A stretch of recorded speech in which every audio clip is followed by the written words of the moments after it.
Test, test. 1, 2, 1, 2. Tu as le droit d'être ouvert. Merde. On va essayer de pas faire sans prise, c'est pas l'objectif. Le métier d'ingénieur d'affaires, c'est un métier avec 3 missions principales. La première, c'est la dimension commerciale, avec une première étape de prospection téléphonique. On va identifier les prospects potentiels qu'on va pouvoir aller voir directement en physique par la suite.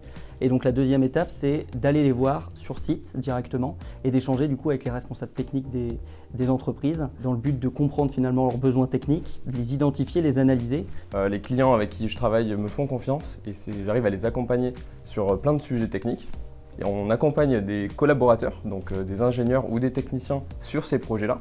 Et donc il faut savoir avoir le côté management et gestion avec le client et également le collaborateur. C'est vraiment d'accompagner les candidats tout au long du processus de recrutement. Ça va être de participer aux entretiens d'embauche, notamment pour évaluer les compétences à la fois techniques et comportementales des candidats en fonction des besoins du client. Ça fait 1 an et demi que je suis chez Engen. J'avais commencé au départ du côté de l'entité lyonnaise, où j'ai connu Alexis d'ailleurs. On avait commencé ensemble dans le même bureau, il était juste en face de moi. Exactement. Et après, on a pris la décision au niveau de la direction d'ouvrir une entité du côté de l'Est de la France. Et j'ai pris part à l'aventure depuis maintenant à peu près d'1 an avec Valentin Virillon, où on a commencé l'activité sur la région strasbourgeoise.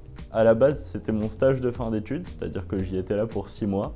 À la suite de ça, je dirais que ça a bien marché, que je me suis plu dans mes différentes fonctions et donc j'ai continué sur un CDI. C'était assez challengeant parce qu'on est arrivé en même temps sans avoir forcément toutes les compétences. On est monté en compétences petit à petit ensemble. Puis moi je trouve que tu me tires pas mal vers le haut, voilà, ça me permet de me motiver également lors de mon stage. Alors moi je suis arrivé juste 1 mois avant Arthur, j'ai fait une alternance de 1 an à Lyon, chez Engen Lyon, en tant que business developer, où là j'ai vraiment fait toute la partie prospection commerciale, rencontre client, et après Engen m'a proposé l'opportunité justement de partir en Belgique pour faire et découvrir plus la partie management, la partie vraiment le métier d'ingénieur d'affaires. Moi j'ai rejoint Engen suite à un parcours axé sur la partie énergie, donc je trouvais Engen particulièrement implémenté sur ces parties-là.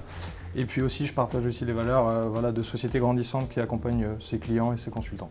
J'ai choisi Engen pour le côté humain et le relationnel qu'on a pu avoir sur les premiers échanges et je savais que ça allait fonctionner pour la suite. Le premier mot que je choisirais pour décrire mon métier serait entrepreneur, voire intra-entrepreneur. Sachant que l'idée, c'est de développer l'activité de conseil en ingénierie, c'est de créer de l'activité. C'est être intrapreneur, je dirais, c'est créer une société au sein d'une société. C'est-à-dire qu'on a de la gestion administrative, on a de la gestion ressources humaines. Et il faut savoir aussi se placer vis-à-vis du client, on a du commercial. Je dirais il faut être un couteau suisse au sein de la société. Ensuite, c'est avant tout beaucoup de résilience. Alors c'est vrai que c'est un métier prenant, on a beaucoup de choses à faire, donc il faut savoir s'organiser. On va être en contact avec différents cœurs de métier, différentes industries. Je pense à l'aéronautique, je pense au naval, à l'automobile, à la plasturgie, la métallurgie, on va vraiment toucher un petit peu à tout. Et donc il faut être capable de jongler d'un projet à l'autre et évidemment de comprendre le besoin de l'industriel d'un côté et le métier de consultant qui travaille dans l'équipe. On se doit en fait dans ce métier de se tenir au courant des actualités économiques, de pouvoir rebondir lorsqu'un secteur d'activité va mal, rebondir sur l'autre secteur d'activité plus porteur. Pour réaliser une bonne prospection, je pense qu'avant tout, la clé, c'est la curiosité. S'intéresser aux clients, poser des questions.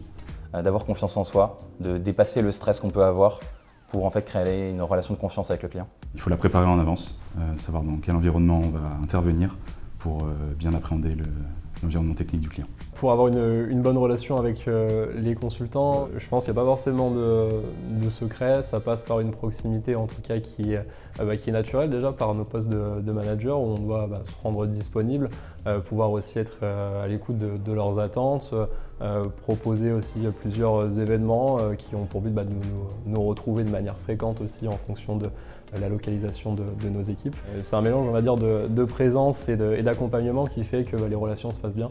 Et vraiment, ça va être un avancement en fait main dans la main. Des conseils pour avoir une bonne relation avec mes clients, je pense que ça va passer par 3 mots d'ordre.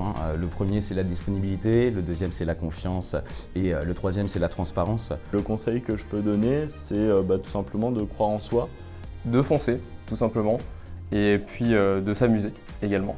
Découvrir des nouveaux process, des nouvelles personnes et développer ses compétences, que ce soit en management et commerce. Le métier d'ingénieur d'affaires, il y a des hauts, il y a des bas.